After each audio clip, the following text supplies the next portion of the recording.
Hello and welcome to my channel and another video in my unboxing series. Now today I have a very special guest in the studio. This is the Benq PVS7 inch on-camera monitor. Let's get it unboxed and let's talk cinema.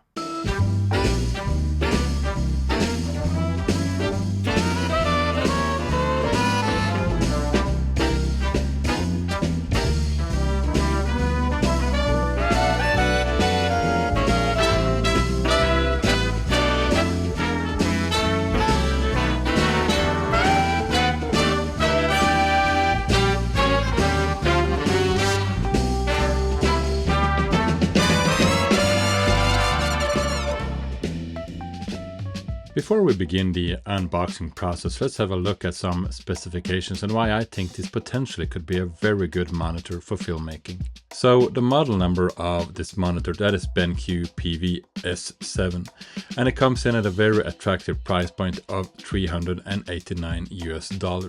Now that is currently half price with B&H, so that may be subject to change. Now the screen size, that is 7 inch, and that is quite a sizable monitor to bring around in the field. So that is something you need to take into consideration where you think that monitor is too big or not. But I mean, it is a standard size more or less. And it also has a screen resolution of 1920 by 1080. So the resolution is really nice.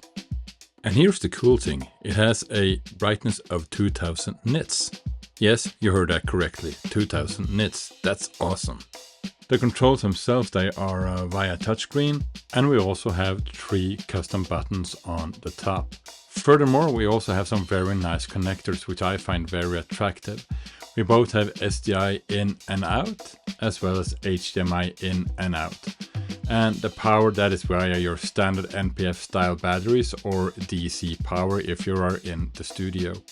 I'm doing these videos to show you exactly what is inside of the box if you should decide to purchase one for yourself. Because I'm not able to go to the B&H store in New York where I got this from, and I'm guessing that goes for a lot of us.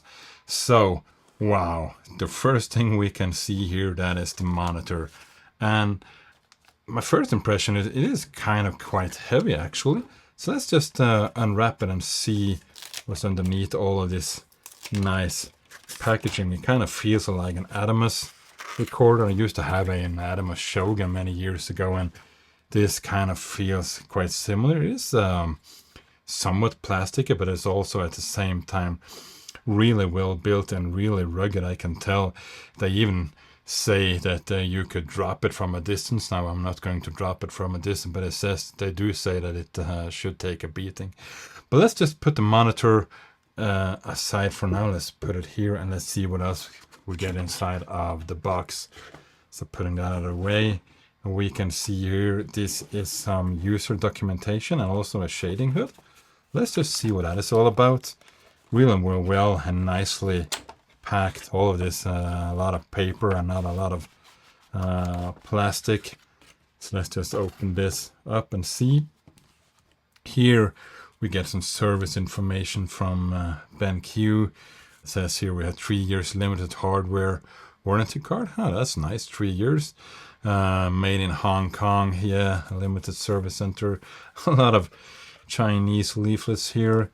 And we also have a quick start guide for our on-camera monitor, as well as something more in Chinese. Now, I'm in Europe, obviously, so this isn't helping me very much, but this is some kind of documentation. I mean, it is what it is.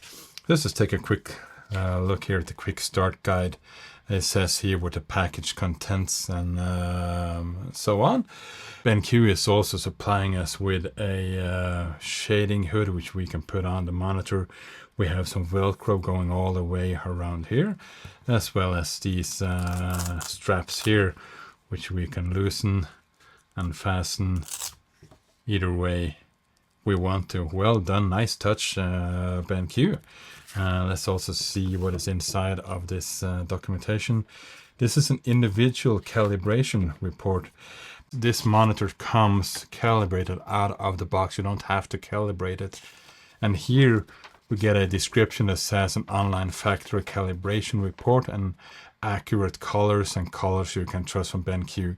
So my reasoning for being so excited about this monitor is because I already have a grading monitor from BenQ in my studio, which I recently used to color grade a whole feature-length documentary for the cinemas, and it looked absolutely wonderful. And that is why I am hoping that by replacing my monitor on my cinema rig with a BenQ, I have BenQ in the field, I have BenQ in the studio.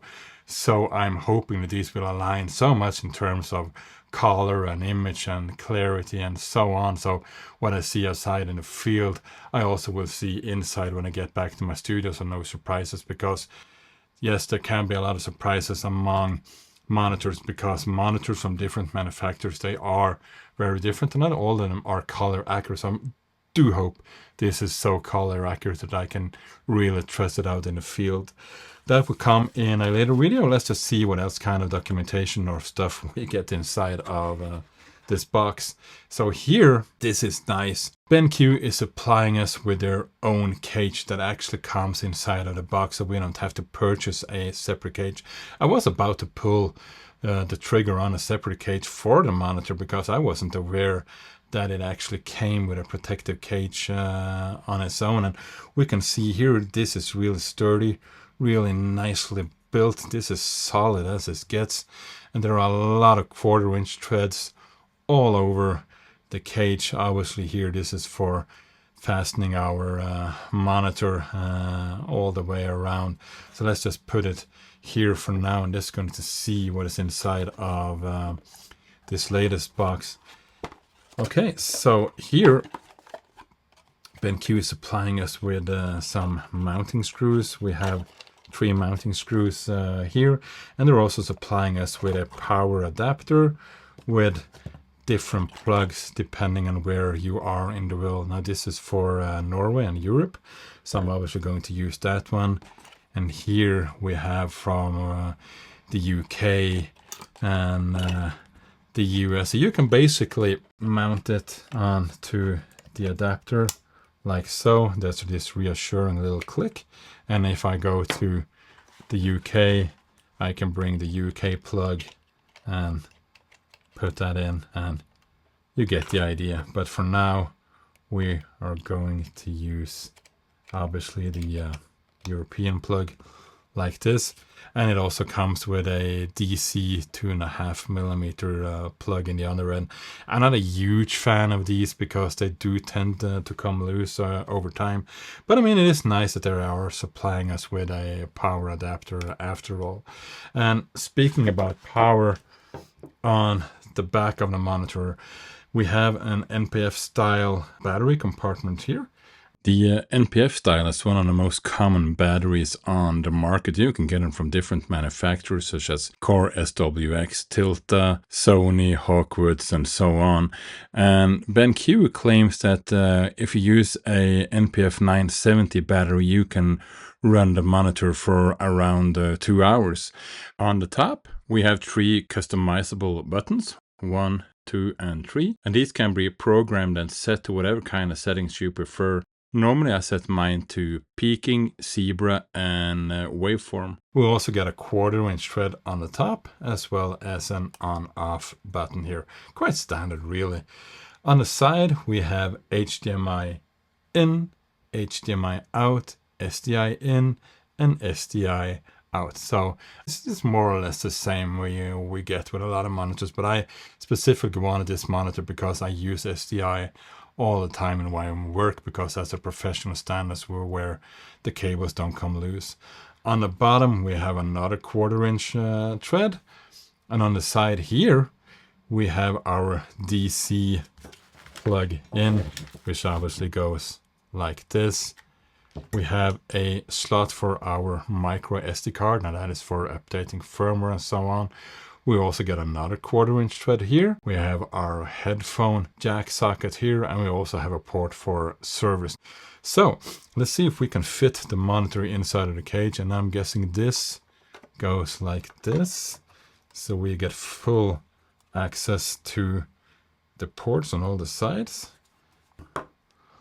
And we can just secure it down to make sure that the cage isn't coming anywhere. There are 3 points of contact. One on the bottom and one on the top here. We're just going to secure that down like this. And we can see with the cage in place, we have access to all the buttons. We still have the on off. We still have 1, 2, 3. We get access to the ports. The cage is actually kind of sticking out a bit. So, I mean, the monitor is kind of drowning in here, making it perhaps a bit difficult to reach these ports. That is something to be aware of if you do attach this protective cage. But let's just see if we can now mount this. So these will obviously go, there are grooves or holes here. And they line up. You can just align it up like so, fasten it up like so, and so, and we can do the same on the sides. There are small grooves here or holes where this Velcro goes through, like so. This is coming together real nicely. Now, do we need a sun hood? I'm not sure. The monitor has 2000 nits of brightness. That is one of the reasons I wanted to pick it up, because I shoot a lot outside in bright daylight. Here in the mountains, there's a lot of contrast. I'm having difficulty seeing my screens outside in the snow, and there's a lot of glare. And this should help protect it, as well as the 2000 nits of brightness and 1200 to 1 contrast ratio. And this is also a full HD monitor. And I mean, look at this. This is one nice solid made piece of kit from Benq. Wow, I'm really liking it already. I haven't even turned it on, but I can still feel that this is one monitor I'm going to be happy using. So let's just, for the sake of argument, we are going to see if we can mount it on my Canon C80 camera. This is a small HD ultra monitor, 3000 nits, 5" Just going to take that off, and we can see already, I mean, they feel kind of the same quality. Real, this is obviously a lot heavier, and it is also a lot bigger should you decide to purchase one for yourself. Let's just see if we can make this fit to the side. Wow, I'm kind of dwarfing the camera now, aren't I? Let's see, like this. It's obviously going to be very front heavy. Look at this. I will perhaps need to have a better, more solid monitor mount. I don't think this one is made for it. Oh, it definitely isn't. But I think you get the idea. Now, when I'm on location, we are doing a shoot. I mean, this is not your run and gun rig, because we're now adding a lot of weight. But you can still see that this, I mean, how far off is this from a real nice Alexa or something like that, a Mira on production. I mean, Canon has come a long way with a cinema lineup of cameras, and I'm really liking this so far. I mean, obviously we need to take it out into the field and see how it performs before I can say anything. The thing I can say is that it's really nicely built. It feels solid. So I do hope that this will be a nice addition to my cinema kit. It's really coming nicely together. Obviously, this is just for using the rig on sticks. I wouldn't use this in a handheld configuration. That would just be way too much.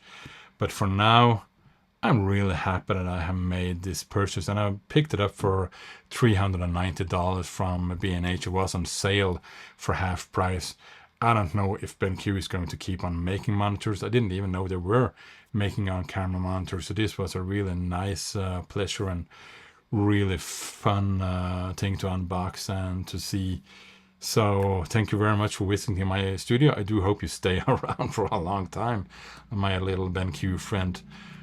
And to you, thank you very much for watching. I do hope you got something out of watching this little video. If you did, please give it a thumbs up and a like, and perhaps also consider subscribing to my channel, because there's a lot more content like this coming here.